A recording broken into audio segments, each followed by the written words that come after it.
Introdução. Tornando-se uma mulher temente a Deus. Enganosa é a graça e vã a formosura, mas a mulher que teme ao Senhor, essa será louvada.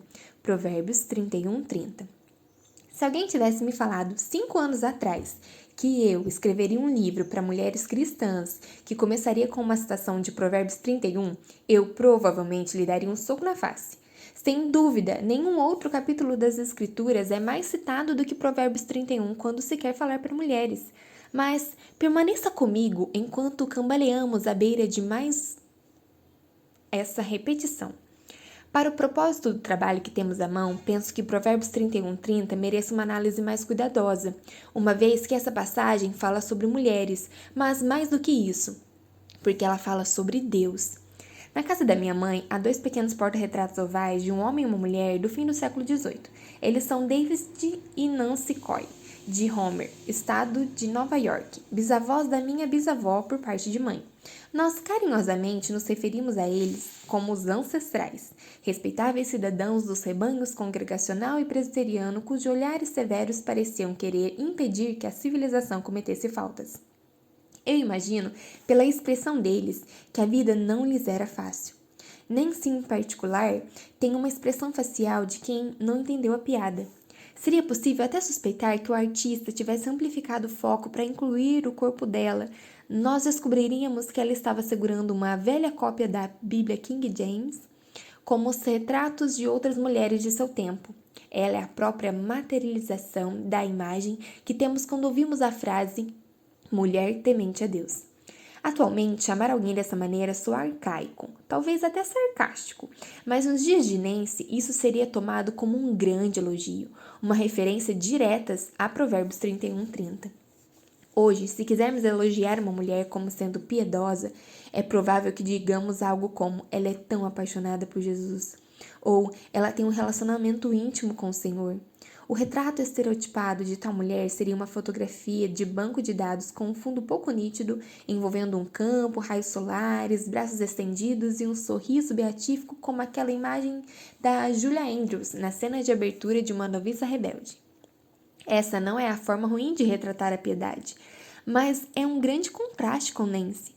E me faz pensar, em respeito a Nancy, se não é possível para nós, mulheres modernas, questionarmos o que aconteceu com a nossa ideia de mulher temente a Deus. Não estou sugerindo que Nancy conhecesse uma versão melhor dessa ideia. Estou, na verdade, perguntando se existe uma concepção mais precisa de uma mulher temente a Deus entre o sorriso franzido, sério, e o piegas. Aqui vai uma confissão um pouco chocante. Se eu tivesse que escolher o versículo da Bíblia que mais me impactou, ele não estaria no capítulo 31 de Provérbios. Ele seria o Salmo 111:10. Eu me deparei com ele aos meus 20 e poucos anos, um período em que eu sentia que precisava desesperadamente crescer em sabedoria, mas não tinha uma clara ideia de por onde começar. Eu deveria estudar teologia? Ser discipulada? Memorizar as escrituras? Minha fé naquele tempo era primariamente mudada por um sentimento, meu amor profundo por Deus. Mas eu sabia que precisava de sabedoria para seguir o Deus que eu dizia amar, e um dia, durante minha leitura, lá estava o Salmo 111:10, respondendo à minha pergunta sobre por onde começar da maneira mais inesperada. O temor do Senhor é o princípio da sabedoria. Eu tive que ler esse versículo muitas vezes para absorvê-lo bem. A sabedoria que eu buscava começava onde? De todas as origens possíveis para a sabedoria, o temor do Senhor não era uma em que eu teria pensado sozinha. Esse não foi um versículo que me fez querer deixar a música tocar, abrir meus abraços e rodopiar num campo. O Deus da igreja onde fui criada era um confortável Deus papai. Alguém que eu imaginava como sendo bem parecido com o meu gentil e profundamente afetuoso pai terreno. A ideia de temer a Deus era estranha para mim. Como poderia o caminho para a sabedoria ter seu ponto de partida no temor do Senhor? Analisando o versículo, meus olhos tentaram substituir a palavra temor por amor. Não deveria o amor do Senhor ser o princípio da sabedoria? Como poderia a Bíblia dizer ao mesmo tempo que o perfeito amor lança fora todo medo e logo em seguida dizer que o temor era o primeiro passo rumo à sabedoria?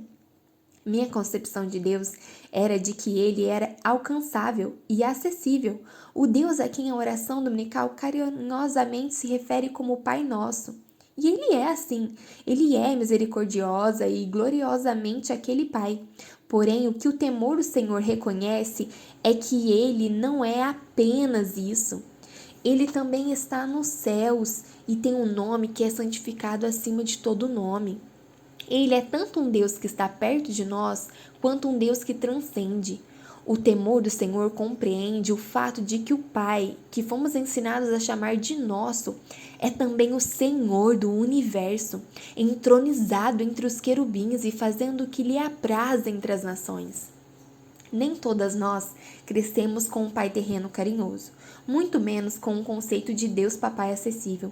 Apesar de conhecer a graça da salvação, muitas de nós ainda suspeitam que Deus, assim como Nancy, está continuamente franzindo as sobrancelhas em reprovação. Mas a Bíblia pinta para nós um retrato de um Deus que não tem a expressão carrancuda, nem que nos mima, mas sim de um Deus que é o nosso Pai Nosso e que está nos céus, num perfeito equilíbrio.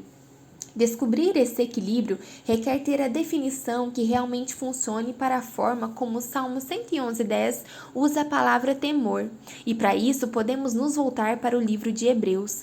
O autor de Hebreus tem o cuidado de distinguir entre o temor da ira consumidora de Deus e o temor da santidade de Deus. Ambos podem nos fazer tremer, mas somente o segundo nos leva à adoração e ao arrependimento. Por causa de Cristo, você e eu não vamos de forma covardada até o temível e trovejante Monte Sinai. Ao invés disso, nós vamos com expectativa até o glorioso e acessível Monte Sião. Hebreus 12:18-24. Somos exortadas a responder a esse Deus, servindo-lhe de modo agradável com reverência e santo temor, porque o nosso Deus é fogo consumidor. Versículos 28 e 29. Reverência e santo temor, e não pavor intenso, como definem o correto temor do Senhor. A reverência e o santo temor do Senhor são o princípio da sabedoria. Quando tememos ao Senhor de maneira correta, não o fazemos como aqueles que se sentem aterrorizados por ele. Cristo, nosso mediador, nos assegura de que podemos nos aproximar do trono da graça com confiança. Não temeremos como os demônios fazem. Eles muito corretamente temem a ira de Deus. Ao invés disso, nós tremeremos como aqueles que entendem que a ira de Deus contra nós foi satisfeita na cruz. Quando tememos a Deus da forma correta, nós o reconhecemos pelo que ele verdadeiramente é, um Deus sem limites e, portanto, completamente diferente de qualquer coisa ou pessoa que conhecemos. Esse é o começo para se tornar sábio. Mas considere a mensagem invertida do Salmo 111:10. Não apenas o temor do Senhor é o princípio da sabedoria, como também o temor do homem é o princípio da tolice. Essa é a exortação dupla de Provérbios 31:30 que nós precisamos urgentemente entender. Enganosa é a graça e vã a formosura. O temor do homem é o princípio da tolice, mas a mulher que teme ao Senhor, essa será louvada. Ou seja, o temor do Senhor é o princípio da sabedoria. Quando perdemos de vista a majestade de Deus, nós invariavelmente preenchemos a lacuna em nossa visão com a fantasia da majestade de alguma outra pessoa. Nós reverenciamos um cônjuge ou um líder, adoramos nossos filhos ou uma amiga, nós até mesmo prestamos reverência e admiração a nós mesmas, e isso é uma completa tolice. Não somente é imprudente dar nosso louvor a outro, a não ser Deus, como também essa é a própria definição de irracionalidade. É um negócio esgotante. Então este é um livro que espera reivindicar a ideia da mulher temente a Deus contra os retratos amarelados em antigas molduras ovais, assim como contra as fotografias editadas e adornadas do Instagram.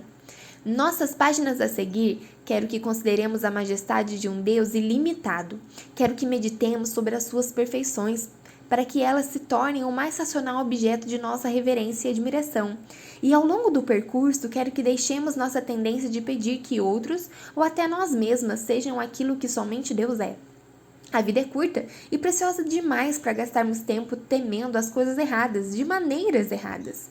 Proponho que aprendamos o santo temor a um Deus que é incomparável. Somente então o nosso medo do homem poderá ser enfrentado, nossa bajulação própria será deixada de lado e nossos corações serão voltados à adoração. Quero que nos tornemos mulheres tementes a Deus no verdadeiro sentido da expressão, que tomemos nosso lugar com alegria ao pé do Monte Sião, oferecendo verdadeira adoração ao nosso Pai que estás no céu. E fazendo assim, nós começaremos a nos tornar sábias.